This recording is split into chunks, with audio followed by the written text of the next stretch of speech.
Netanyahu keeps saying that what he wants to accomplish is absolute victory. And until that absolute victory is accomplished, the fighting will continue. And the question is, what does he mean by absolute victory? Absolute victory over Hamas, one assumes. But for Netanyahu, Hamas was always and remains today an asset. Because what happens if Hamas is gone from Gaza? So some people say, well, if Hamas gives up and returns the hostages, then the war will be over. Now, for one thing, there is no war in Gaza, and there hasn't been a war there since last summer. What there is the IDF is engaged in demolishing Gaza and protecting civilian demolition that is paid for handsomely by the Israeli government, people who come from the country with heavy equipment and get paid by the house for demolition. There are guerrillas coming out every once in a while, but there's no real war. But what happens if Hamas were to leave? What do we expect would happen? For Netanyahu, that's a problem. Because if Hamas were to go, if this asset were to go, somebody has to take over. And the only logical replacement of Hamas would be the Palestinian Authority, which is precisely what the Israeli government has always tried to prevent, and why for years before October 7th, Netanyahu made sure that Hamas would be paid millions of dollars by Qatar, provided in bags by his own people, by Netanyahu's own people, money that was used to create that tunnel system. Hamas had no international recognition for good reason, because it's a terrorist organization. The Palestinian Authority does. It's recognized internationally. That's what I said about Starmer now, who is also talking about that. That's for Netanyahu and the people around him. That's a disaster, because then there would suddenly be a unified leadership of Palestinians and the potential of a Palestinian state. Everything he does is to prevent that. So for him to have some remnant of Hamas someplace in Gaza with a few hostages who are somehow hanging on for dear life is exactly what he needs, and that's why he won't stop. And really, to kind of buttress that, there was actually, before I even show you this clip here, one of the other things Trump said yesterday was talking specifically about the hostages. If they didn't have the hostages, things would go very quickly. But they do, and we know where they have them in some cases, and you don't want to go riding roughshod over that area, because that means those hostages will be killed. Now, there are some people that would say, well, that's the price you pay, but we don't like to say that. We don't want to say that. And I don't think the people of Israel want to say that either, which is pretty amazing. A lot of people would say, just get it done and whatever it is. You could also say speed might be better for the hostages. You go through, with speed, you may have a better chance, because they're in deep trouble. They're in deep trouble. He mentioned in there that some of the people in Israel just say, don't worry about the hostages. It almost seemed like Ben Gvir was one of them when he said this. פשיטת רגל מוסרית שבזמן שחטופים שלנו נמצאים בעזה, ראש ממשלתנו מעביר סיוע הומניטרי לעזה. אני חושב שבשלב הזה מה שהיה צריך להעביר לעזה זה דבר אחד. פצצות, לפוצץ, לכבוש, לעודד הגירה ולנצח את המלחמה. So he seems to support what you said there when he says just win the war, which it seemed by the definition he just provided was the eradication of all of the Palestinians. Do you see it differently? Yes, and he says also encourage migration. That's what, encourage them to leave. The whole policy is to remove the Palestinian population from Gaza. Israel has reportedly been negotiating with Indonesia, Libya, and Ethiopia to take in people who would be transferred from what the Israeli Minister of Defense announced last week. He had ordered the IDF to create, that's again using the same euphemism, to create a humanitarian city over the ruins of the city of Rafah, which doesn't exist anymore, to take the Palestinians who are now in the Mawasi area, in the beach area, living in a vast tent city, move them to the ruins of Rafah, again, apparently to a tent city, and close them there, have the IDF protect the perimeter, but not supply any food. That food would come from elsewhere, unknown from where, and then they would be able to leave, would be allowed to leave only if they leave the Gaza Strip altogether. That's a concentration camp. And the problem, and Netanyahu said that openly in May this year.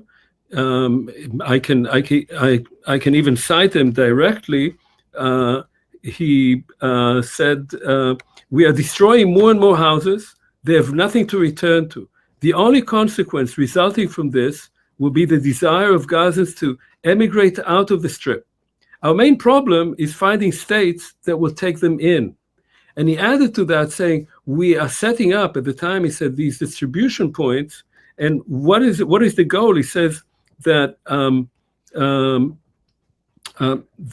they're reaching these distribution sites will be dependent on preventing the return of Gazans to the places from which they came. So you can clearly see the pattern. The pattern is pushing the population to the south and then encouraging them to leave. How? By not giving them any food. Or anywhere to go back to once they have left that. Correct. So what you're reading there, I mean, that's not some top secret document that you snuck out somewhere. That's presumably an open press. Is that correct? Open press. And that's very different than the story that most Americans hear, that this is all just in an effort to get Hamas. That's what it's all about, getting Hamas. But it sounds like now that the conditions have changed and the objectives have changed to make life intolerable for the entire population and actively try to find ways to get them out. I mean, I guess we have to get back to your argument there in the New York Times that you say that you're a Holocaust studies professor and you know it when you see it. So what do you see? So just to give you another quote from Smotrich, also from May. That's the other minister. So you showed Ben-Gvir, who is also minister of internal security, so he's in charge of the police. And Smotrich is Minister of Finance, but also minister within the Ministry of Defense, meaning he's really the boss of the whole of the West Bank, which is a whole other issue that we can talk about. But he there said, and I'm citing again, this is open, this is from the press. "I think that it will be possible to declare that we won within a few months. Gaza will be totally ruined. Its citizens will be concentrated south of the Morag corridor, which is the axis that dissects the Strip from east to west between Khan Yunis and Rafah. And from there, large numbers of them will leave to other countries." That's it. That's the whole plan. Now, what I wrote in the New York Times was that for me, it became impossible to deny that this was a genocidal operation in May of 2024. And the reason for that was, again, it takes us back to Rafah, because in May 2024, the IDF wanted to move into Rafah, but there were 1 million people there. Two-thirds or three-quarters of them were displaced people who had been displaced by the IDF, telling them you have to leave your homes for your own safety. These are areas of operations. They left their homes, then their homes were totally destroyed and flattened, so they couldn't go back to them. They were in Rafah, and so then the IDF told them you have to leave, go to the Mawasi, to the beach area, which had no infrastructure whatsoever. So 1 million people were moved there. A vast tent city was built, and then Rafah was destroyed. There's nothing there anymore. And at that point, it became clear to me that the goals of the war, as they were announced by the government, which were to destroy Hamas and to release the hostages, were not at all the goals of the war. The goal of the war was to make Gaza uninhabitable and to get rid of the population, or at least as much of it as possible. And that goal was consistent with statements that had been made by political and military leaders in Israel in the immediate aftermath of October 7th. And as I said now, are still being made all the time, including just recently by another minister who was speaking also saying, soon Gaza will be Jewish. There won't be any Palestinians there. So it's just hard to fathom what you're saying there. And in fact, you in the article there, you mentioned, I believe it was the 1948 Geneva Convention definition of what a genocide is. And I think you go on to argue in there that all those pieces are in place right now. It's not hidden, as you just mentioned, as you just read from open source media. It's out there every day. People can see it with their own eyes if they don't hear anything. And yet the world is standing by. And this whole thing about never again, which it was featured on your article there, seems to be happening again. How can that be in the modern world? Well, so this is the main question, right? How can we allow this to happen? And this is a genocide that is being shown through people's phones live. You can see it if you care to look. Partly, certainly, Israelis can hardly see it on their own media because TV is not showing any of that. Mainstream media in Europe and in the United States is showing very little. It's only now, and that's happened in several cases before. It's only now because these horrific images of dying, starving children are shown that the conscience of larger numbers of people has finally been moved, and the political leaders feel that they have to do and say something. And that's why we have such statements from Macron, from Starmer, and so forth. But why is this happening? I wrote an op-ed in the New York Times in November of 2023, and I said there were already war crimes happening, and this will become a genocidal operation if it's not stopped. And I was hoping that the US administration then under Biden would do something, because the United States can stop Israel very easily. It's not difficult. But Biden didn't do it. And he proposed in May last year, May 2024, there was supposed to be a plan to have a ceasefire, return some of the hostages, move to phase 2, and then end the war. Phase 2 never happened. Then it was proposed again. This was a ceasefire that started in January. Phase 1, and then phase 2, and then end to the war. And Netanyahu broke it before phase 2 kicked in. And so the US government has become entirely complicit, both the Biden and now the Trump administration, in facilitating this. And European governments won't really move, certainly not the German government, which is very uncomfortable criticizing Israel for obvious reasons, and is a main supplier. It's the second biggest supplier of arms to Israel and political cover to Israel.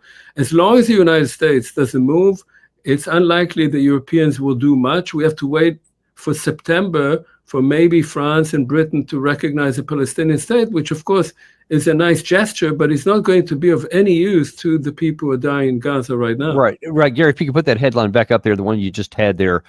You referred to this at the beginning in this, and I wanted to understand ask your understanding of this, because the experts say that the worst case scenario is now playing out, and that there is about to cause widespread death. Because I think you mentioned that starvation is a long process, and there's been malnutrition and inadequate food. Now then there's just a trickle coming in. What is the risk here that there could be, not 200 or 300 people being killed by bombs and stuff, but 100, 200, 300 dying of starvation per day, and all of a sudden you get mass die-offs? Is that possible? Yes, absolutely. That's exactly what the experts are saying. There's a famine expert who lives around here, Deval, who has written and spoken precisely about that, and has detailed how, in his understanding, what we're seeing is intentional. He describes this as being something that is that he's never seen a plan for starvation that has been carried out so meticulously by depriving people of food over a long period of time until you reach the point that we have reached now, that it will exponentially explode. And it may be too late to stop it, but if it is to be stopped, then there has to be massive intervention right now. And the first thing to do is to stop the shooting, first of all. But it is not happening. The IDF is not providing that. And the Israeli government is making these gestures that are totally useless, of dropping food from the air. that's like sending in one truck at a very high expense. It's not doing anything for the starvation crisis in Gaza.